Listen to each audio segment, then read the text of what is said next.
അവൻ നമുക്കായി ജീവൻ നൽകി ഒരുക്കിയല്ലോ വലിയ രക്ഷ. ദൃഷ്ടികളാൽ കാണുന്നു ഞാൻ സ്വർഗമതാം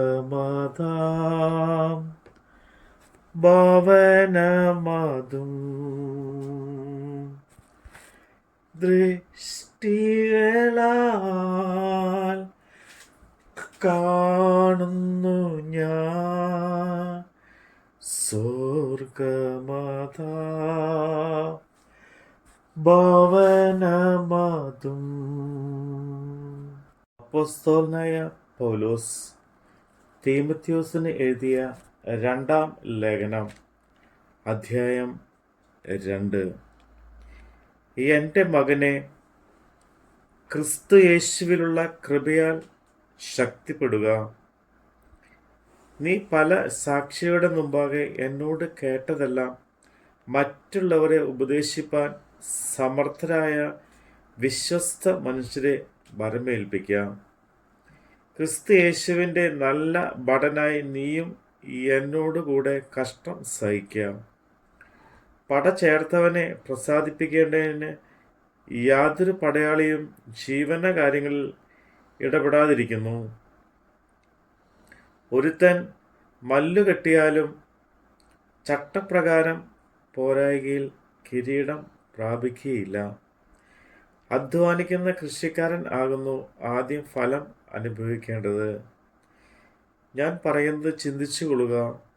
കർത്താവ് സകലത്തിലും നിനക്ക് ബുദ്ധി നൽകുമല്ലോ. ദാവീദിന്റെ സന്തതിയായി ജനിച്ചു മരിച്ച് ഉയർത്തെഴുന്നേറ്റിരിക്കുന്ന യേശു ക്രിസ്തുവിനെ ഓർത്തുകൊള്ളുക. അത് ആകുന്നു എൻ്റെ സുവിശേഷം.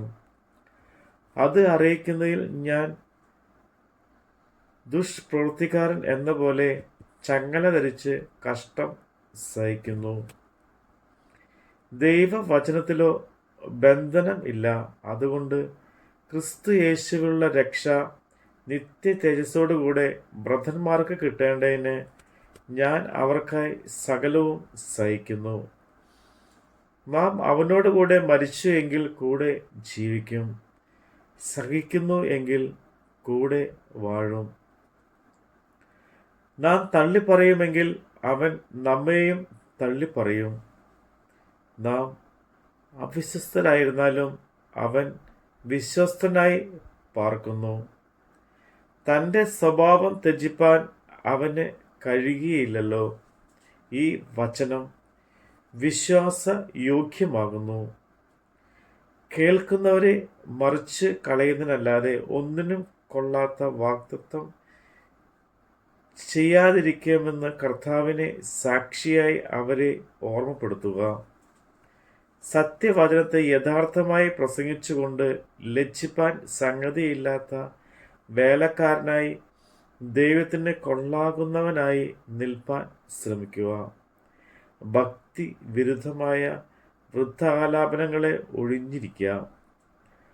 ആ വകക്കാർക്ക് അഭക്തി അധികം മുതിർന്നു വരും. അവരുടെ വാക്ക് അർബുദവ്യാധി പോലെ തിന്നുകൊണ്ടിരിക്കും.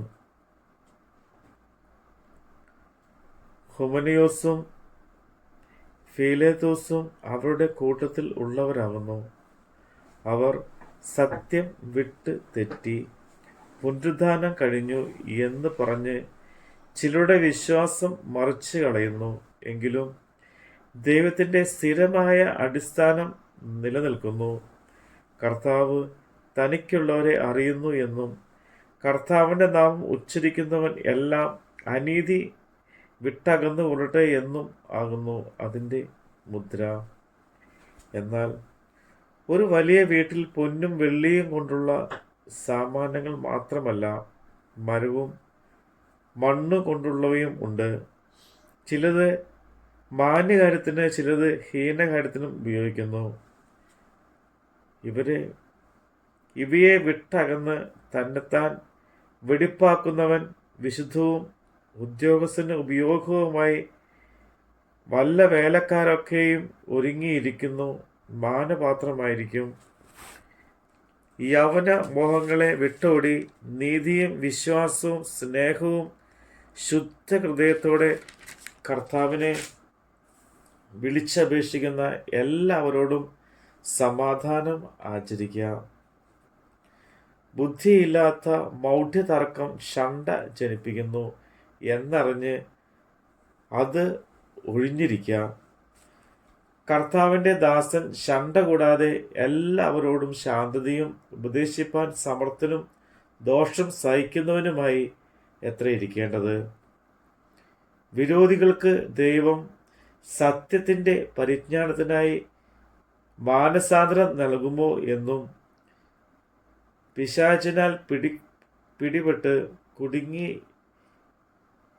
കുടുങ്ങിയവരാകിയാൽ അവർ സുബോധം പ്രാപിച്ച് അവൻ്റെ കെണിയിൽ നിന്ന് ഒഴിഞ്ഞ് ദൈവേഷ്ടം ചെയ്യുമോ എന്നും വെച്ച് അവരെ സൗമ്യതയോടെ പഠിപ്പിക്കേണ്ടതും ആകുന്നു. നമ്മുടെ കർത്താവിൻ്റെ വചനമാണ് നമ്മൾ കേട്ടത്. ആഴിയാതിൻ ഓളങ്ങളാ അലഞ്ഞിടുമ്പോ